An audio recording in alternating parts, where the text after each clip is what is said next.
Hello everybody! Welcome back to my channel. For today's video guys, bagong trending na bata sa isang birthday party about sa face painting booth.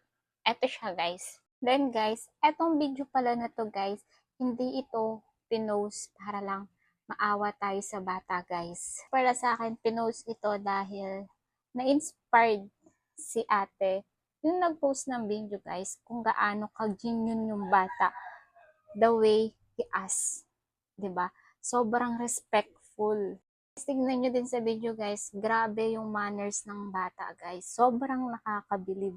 Syempre guys, may mga ibang bata sa panahon ngayon, 'di ba? Alam nyo din 'yon. Kaya ng mga magulang niya na may disiplina at respeto sa iba. Guys, pinost ko to para lang may makatulong dahil pinost ni Mema Vice to guys. Gusto niyang hanapin yung bata para matulungan guys.